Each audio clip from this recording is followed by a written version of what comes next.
तो देखिए, हम आपको पढ़ाने जा रहे हैं पुष्प के बारे में। पौधों का ये कौन सा भाग है? इसका नाम क्या है? पुष्प। अगर कोई आपसे पूछे कि पुष्प क्या है, तो आप कहोगे कि पुष्प पौधों का जनन अंग है। कैसा अंग है? जनन अंग। जनन अंग है। पुष्प के जो भाग हैं वो 4 भाग होते हैं। बाह्य दल पुंज,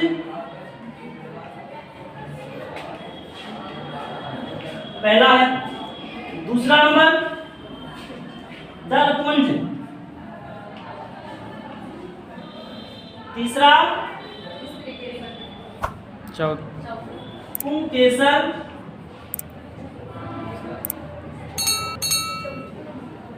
और चौथा नंबर स्त्री केसर। तो पुष्प के कितने भाग हो गए? 4 भाग हो गए। इसको कहा जाता है, बाह्य दल को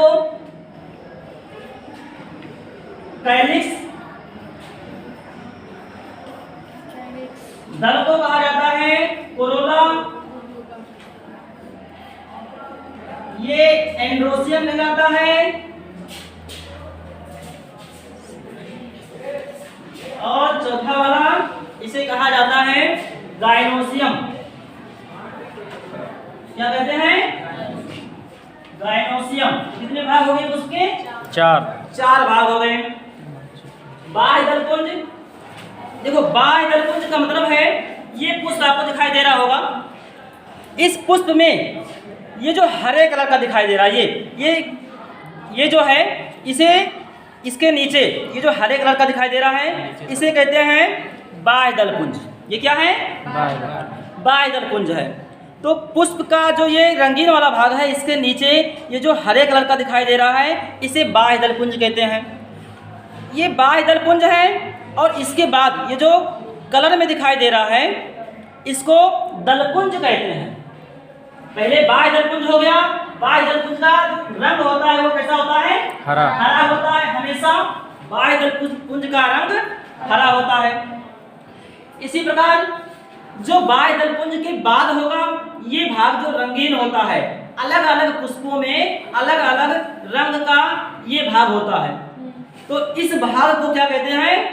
दलपुंज। दलपुंज, या इंग्लिश में कहो तो कोरोला कहते हैं। अब ये जो बाह्य दलपुंज है, इसके एक इकाई को, इसमें कई बाह्य दलपुंज जैसे होते हैं, तो इसके एक इकाई को कहा जाता है सेपल। क्या कहते हैं? सेपल। तो ये भी आपसे पूछ लिया जाता है कि बाह्य दलपुंज के इकाई को क्या कहते हैं, तो सेपल कहते हैं। इसी प्रकार दलपुंज की इकाई को पेटल कहते हैं। पुंकेसर जो है, ये पुष्प का नर भाग है। पहले नंबर बाह्य दलपुंज हरे कलर का होता है। दलपुंज रंगीन, ये रंगीन होता है। अलग अलग पुष्पों में अलग अलग इसका रंग होता है। इसी को देखकर कीड़े मकोड़े आकर्षित होते हैं। और यही सुगंधित पार्ट भी है, यही महकता भी है। आप गुलाब देख लीजिए, महकेगा। तो यही जो इसका बाह्य दलपुंज है, ये दलपुंज है, यही महकता है। इसके बाद है पुंकेसर, ये नर भाग है, पुष्प का नर भाग है। कौन सा भाग है? नर भाग है। और स्त्री केसर पुष्प का मादा भाग। तो जनरली एक पुष्प में कितने भाग होते हैं? 4 भाग होते हैं। बाह्य दलपुंज, दलपुंज, पुंकेसर, स्त्री केसर। तो ये सभी को समझ में आ रहा होगा कि जो हरे कलर का है, ये इसे कहते हैं बाह्य दलपुंज। देखो इसमें, इस गुड़हल के पुष्प में आप देखोगे तो एक कैरेक्टरिस्टिक इसका और है, एक खासियत, कि इसमें बाह्य दलपुंज के नीचे एक और संरचना होती है, जिसे हम लोग इपिकैलिस कहते हैं। क्या कहते हैं? इपिकैलिस कहा जाता है। तो गुड़हल के, ये गुड़हल का पुष्प है, तो इस गुड़हल के पुष्प में एक और संरचना बाह्य दलपुंज के नीचे बाह्य दलपुंज की तरह ही पाया जाता है, जिसे कहा जाता है इपिकैलिस। क्या कहते हैं? इपिकैलिस। एपिकैलिस यानी कैलिक्स के नीचे पाया जाता है एपिकैलिस। तो इस गुड़हल के पुष्प में कितने भाग हो गए? इसमें तो 5 भाग हो गए। क्यों? क्योंकि इसमें एपिकैलिस भी पाया जाता है। सभी पुष्पों में नहीं, लेकिन इस गुड़हल के पुष्प में एपिकैलिस पाया जाता है। तो पुष्प के मुख्यतः 4 भाग होते हैं, बाह्य दलपुंज, दलपुंज, पुंकेसर, स्त्री केसर। तो बाह्य दलपुंज आपको समझ में आ गया। ये जो हरे कलर का है ना, अगर हम ऐसे पकड़कर इसको खींचकर निकाल दे, ये देखो निकल गया एक। तो ये एक, अगर इसकी एक इकाई को कहें तो कहेंगे सेपल। क्या कहेंगे? सेपल। इसी प्रकार ये जो कलर में है, अगर इस कलर वाले को अगर इसमें देखिए 1 2 3 4 5, कितने हैं? 5। ये 5 दल है। इस गुड़हल के पुष्प में कितने हैं दल? 5 दल है। जब पूरे की बात किया जाएगा तो पूरे को मिलाकर कहेंगे दलपुंज। लेकिन अगर एक की बात करें, जैसे ये है, अगर हम एक यहाँ से निकाल लें तो ये क्या है? एक क्या कहेंगे? पेटल। पेटल्स कहेंगे। अब ये तो हो गया बाह्य दलपुंज, दलपुंज। अब इसमें हम देखते हैं पुंकेसर और स्त्री केसर। देखिए ये इसका जो सरसा दिखाई दे रहा है यहाँ पर आपको, ये स्ट्रक्चर जो दिखाई दे रहा है, इसमें ये दोनों भाग हैं। एक भाग जो छोटे छोटे लगे होते हैं, इसे कहा जाता है पुंकेसर। ये पुंकेसर लगे हुए हैं। और पुंकेसर के बाद स्त्री केसर। स्त्री केसर ये मादा भाग है। अगर हम इसका स्ट्रक्चर बना दें तो देखिए कुछ इस प्रकार से होगा ये, और नीचे इस प्रकार से फूला हुआ पुष्प का भाग। यहाँ पर जो नीचे लगा होता है ये हरे कलर का होता है, इसका क्या नाम है? बाह्य दल। बाह्य दलपुंज।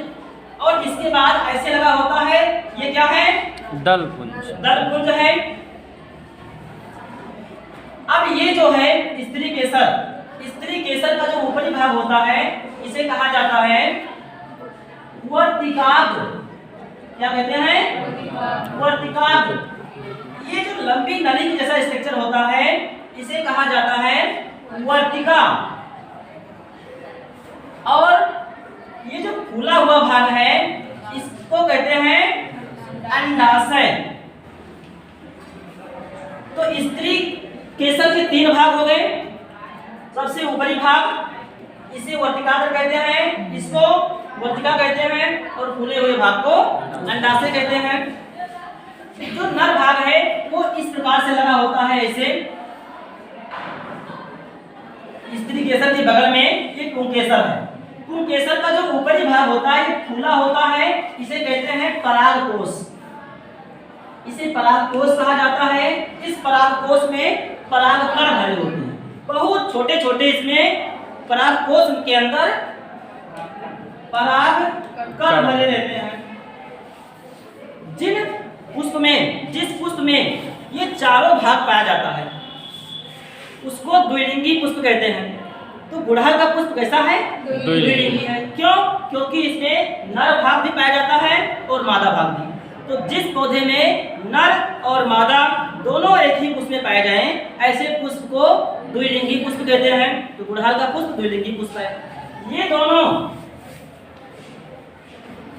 अनावश्यक चक्र हैं और ये दोनों आवश्यक चक्र हैं। अर्थात अगर ये दोनों पुष्प में ना हो, बाह्य दलपुंज, दलपुंज पुष्प में ना हो, तब भी पुष्प में परागण होगा, निषेचन होगा और फल बनेगा। फल के अंदर बीज बनेगा, तो फिर उस बीज से नया पौधा बन जाएगा। लेकिन पुंकेसर स्त्री केसर जरूरी है। अगर दोनों एक ही पुष्प में हैं तो द्विलिंगी होगा, अगर दोनों अलग अलग पुष्प में हैं तो वो पुष्प एक लिंगी होगा। तो गुड़हल का पुष्प कैसा है? द्विलिंगी है। पुष्प कितने भाग होते हैं? 4 भाग होते हैं। समझ में आ गया? तो